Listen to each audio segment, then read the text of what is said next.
Hi everyone, welcome back to my channel. Today I will be showing you how to use the COUNTROWS function in Power BI DAX.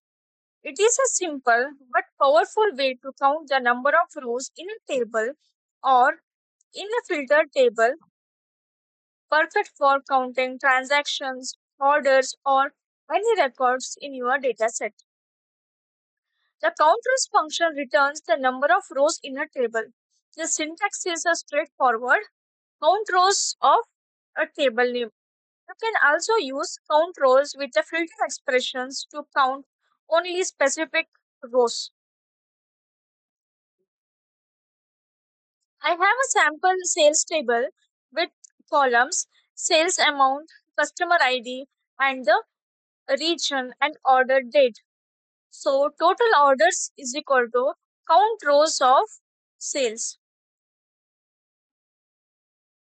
So here created the new measures in a sales table, added a card visuals so to show the total number of rows in your data set.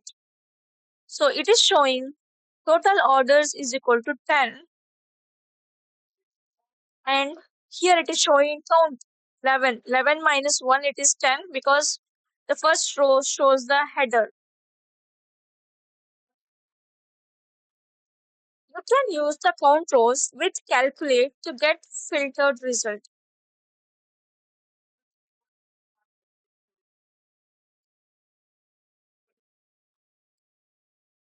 Okay, this will return only the number of orders in the west region.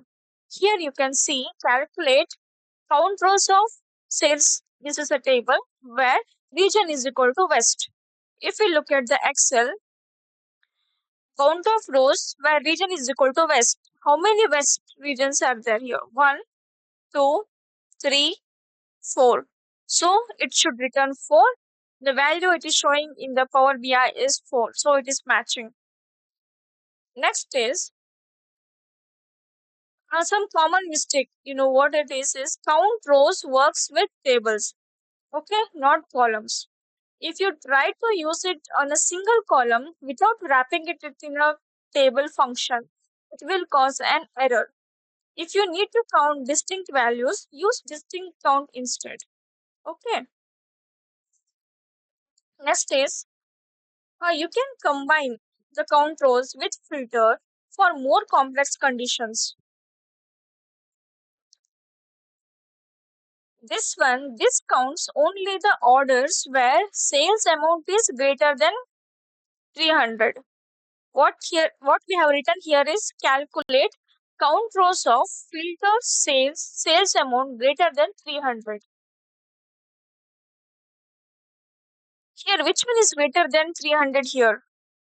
How many rows are there? One, two, three, 4, 5. So it should return 5. Correct. Right? So, and that's the count rows function in Power BI. It's perfect for counting transactions, filtered records, or any set of rows in your reports. If you found this helpful, give the video a like, hit subscribe, and turn on notifications so you don't miss more Power BI tips.